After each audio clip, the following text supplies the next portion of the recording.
Today's video is a how to set up a lemon gyro receiver and also set up a switch so we can turn the gyro in different modes.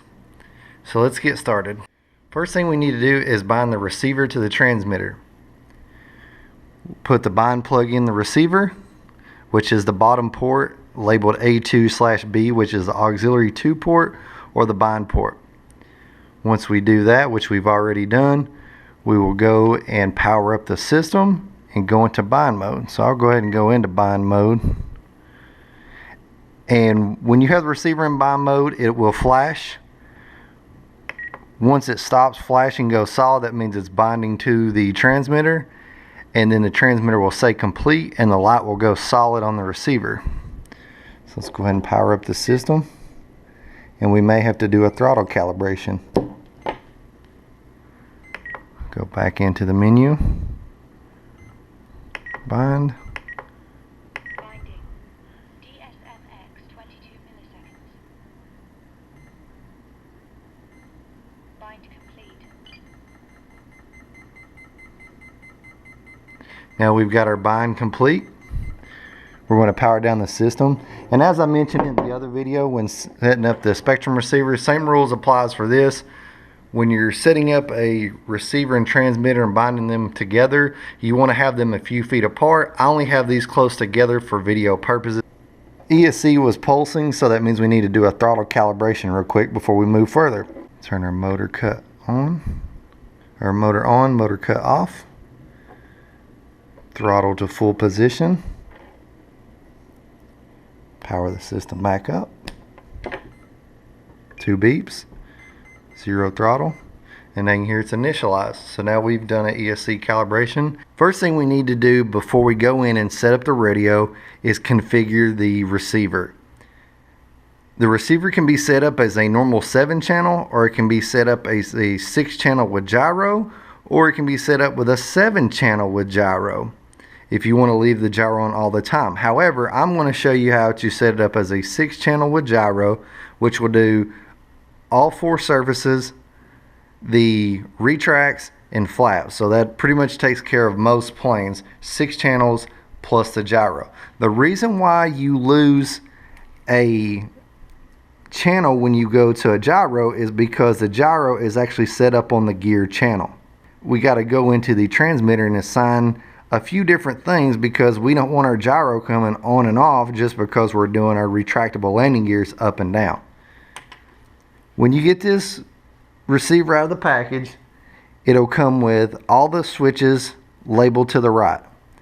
The 2 you need to push to the left is channel 4 and channel 5. They have stars next to them and they're labeled VTEL and Delta.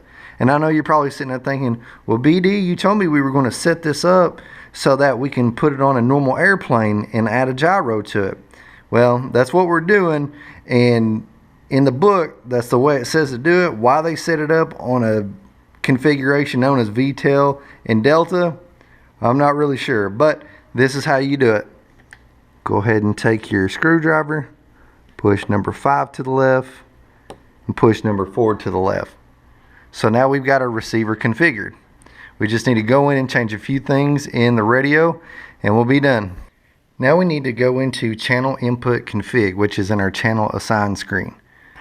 So we'll push enter, scroll down to system setup,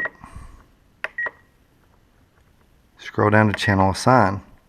Now in this menu, we need to move channel 5, which is still going to be our gear channel, to the switch we want to assign it to. So I'm going to assign mine to F. So we scroll down, push enter, toggle F, push enter there. And then we go to channel 7 and assign that to A, because now that's going to be our gear switch. And when I show you this on the receiver here in just a moment, you'll see where these line up on the receiver and why this makes sense. If you don't, go ahead and comment down below any questions you have and I'll answer them for you. So now our gear switch for our retracts is on auxiliary 2. But we're going to use F for our gear because, as I mentioned, that's what channel the gyro is on. So now that's going to make F for our gyro channel. Now we've configured those two channels, gear and auxiliary 2. We need to go into the next screen, which is RX port assign. This is where we move all the channels down one, so it frees up the gear channel for the gyro, but it still leaves us the two channels we want for flaps and for our landing gear. So we go down to next.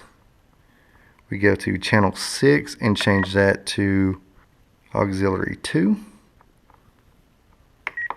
Then we go to auxiliary 2 and change that to flap.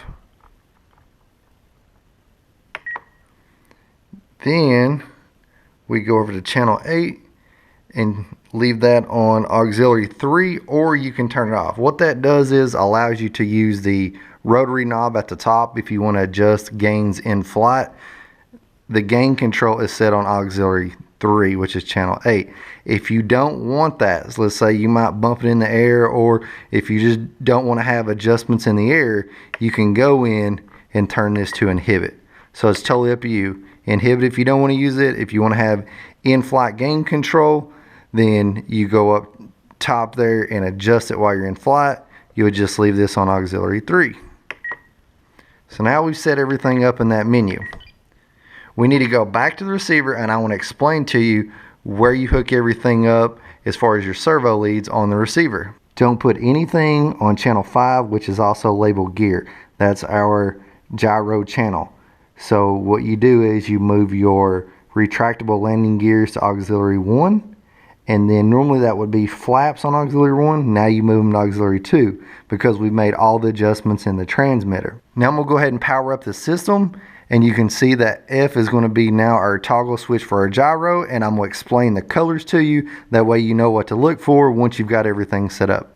Let's plug the battery in, and when the system powers up, you will notice that on the receiver, you will have your blinking indicator lights here. When they're blinking, you need to have the plane stationary and level so that the gyro knows what level flight is. Once it's initialized, you will see our red and green light go solid here, and this other indicator light will go out. So let's take a look at that. You can see the indicator lights flashing. My gyro's receiver is not moving. That way we can set the level flight for the gyro. Now you see we've got a solid green light. Now let's talk about the different colors of lights and what they mean. The solid green light means that you have the gyro on. So let's toggle the switch down. Now you see we've got alternating red and green. That means we have auto level on. That works similar to safe mode / panic recovery mode for the Spektrum receivers. And then we go the other way. You can see that they're both alternating really quickly, and it's kind of like a flicker. That means our gyro is off. So that's the 3 different positions. Now that we understand the colors on the receiver and the modes that they correspond to, the last thing you would want to do is go in and set an audio event up for your dedicated switch that's changing your modes on the receiver, and you can set it up for stabilized mode, gyro on, gyro off, or you could call it safe mode for the stabilized mode, just however you want to label it in there. Once you have your transmitter and receiver configured, you need to make sure that the gyro is correcting properly. For example, if the plane's rolling to the left, it needs to roll to the right. If it's rolling to the right, it needs to roll left. Let's say that was backwards. When it's rolling to the left, the gyro is still trying to correct to the left. That's not going to end in a good result. I can promise you that. So what you need to do is go in here to the first switch, which is labeled Aileron, flip that to the left, and that basically switches that channel for corrections. So now the plane will correct the opposite way. So when you're rolling left, it's going to correct it to the right. When you're rolling right, it's going to correct it to the left. If you have an issue with aileron or rudder, you toggle the corresponding dip switch as well. Elevator switch 2, rudder switch 3. Now we've finished our Lemon RX with gyro setup. If you found this video informative, or if you learned something new today, go ahead and push the like button on the video, and if you want to see future Spektrum NX transmitter videos, go ahead and subscribe to the channel while you're here. I appreciate you all watching, and I'll see you on the next one.